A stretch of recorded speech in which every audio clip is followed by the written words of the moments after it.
his cleaning cart down the hallway, his blue uniform slightly faded from years of washing, his name tag reading, Joe Martinez, Custodial Services. She pretended not to see him. It was easier that way. "Hey, Emma," Kyle shouted from across the cafeteria. "Your dad missed a spot in the bathroom. Tell him to do his job better." Laughter erupted from his table.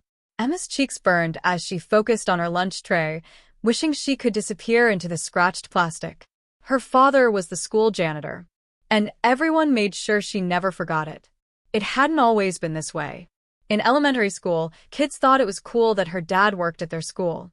He'd give them high fives in the hallway, let them help him pick up after assemblies, taught them silly songs while mopping floors. But middle school changed everything. Suddenly, having a janitor for a father wasn't cool. It was ammunition. Trash girl, they called her. "Hey, Emma, does your house smell like bleach? I bet you eat lunch off the floor since your dad's always cleaning it." The worst part wasn't the bullying. It was the shame Emma felt for being embarrassed by the man who worked 2 jobs to give her a good life, who helped her with homework every night at their small kitchen table, who never missed a single parent-teacher conference even when it meant losing sleep. She was ashamed of being ashamed, and that hurt worse than anything Kyle could say. Joe Martinez knew his daughter was struggling. He saw how she looked away when he passed her in the halls, heard the whispers that followed his cleaning cart, noticed how she'd started asking him to drop her off a block away from school instead of at the entrance. It broke his heart, but he understood. He'd been cleaning schools for 15 years, ever since Emma's mother died when Emma was 3. The job had health insurance, steady hours, and let him be nearby if Emma ever needed him. He'd turned down better-paying construction jobs because they'd take him away from her. People didn't understand that custodial work was more than mopping floors. Joe knew every inch of Jefferson Middle School. Every pipe, every electrical panel, every locked door and emergency exit. He knew which radiator hissed in winter, which window got stuck in summer, which section of floor got slippery when it rained. He knew this building like he knew his own heartbeat. And that knowledge was about to save lives. It started as a normal Tuesday in February. Cold rain hammered the windows. Emma sat in her English class, half listening to Ms. Rodriguez discuss metaphors, mostly thinking about how she'd avoid the cafeteria at lunch, so she wouldn't have to see her father. Then the fire alarm blared. "Everyone up," Ms. Rodriguez called, her voice calm but firm.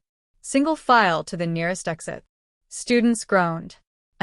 "Cover your mouths," he shouted, distributing towels to terrified kids. "Stay low and follow me. I know another way out." "The exits are blocked," Ms. Rodriguez coughed. "We're trapped." "Not all of them," Joe said firmly. "There's a maintenance corridor that connects to the east wing. Doors hidden behind the trophy case. Nobody knows about it but maintenance staff." "Will it hold all of us?" someone asked frantically. "It'll hold everyone if we move now. Trust me, I've walked these halls 10,000 times. I know every exit in this building." Emma stared at her father through the smoke. This was the man she'd been ashamed of. The man whose uniform embarrassed her. The man who knew this building better than anyone because he cared for it every single day. "Dad," she whispered. Joe's eyes found hers through the chaos. He nodded once, then turned back to the panicking students. "Everyone grab hands. Form a chain. Nobody gets left behind." Joe led them through the smoke with absolute certainty. He knew exactly how many steps to the trophy case. Knew the hidden door would be locked but had his master key. Knew the maintenance corridor would be clear because he'd walked it that morning checking pipes. 32 students and 1 teacher followed him through the narrow passage, coughing and crying but moving. The walls were tight. The ceiling was low. It wasn't designed for this many people. But Joe Martinez had designed himself for this moment without even knowing it. Every morning he arrived early. Every night he left late. Every day he walked these halls caring for a building that most people took for granted. Now that building was giving back. The maintenance corridor led them past the boiler room, through a storage area Emma had never known existed, and finally to an emergency exit on the east side. Joe pushed it open and blessed, cold, rain-soaked air rushed in. Students poured out into the parking lot, gasping and crying and hugging each other. Fire trucks were arriving. Teachers were doing head counts. Parents were running toward the building screaming for their children. Joe stood at the exit, counting every single student as they emerged. 32, he said to Ms. Rodriguez. That's everyone? Everyone, she confirmed, tears streaming down her face. You saved us all, Joe. You saved every single one of us. Emma watched her father from where she stood shivering in the rain. His uniform was covered in soot.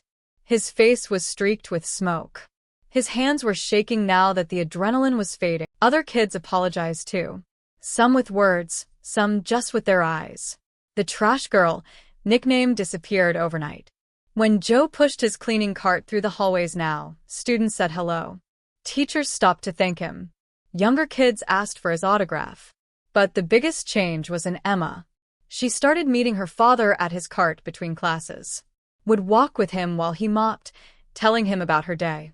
When friends invited her to hang out after school, she'd say, I'm helping my dad finish his route first. One afternoon, Cal saw them together and made a joke.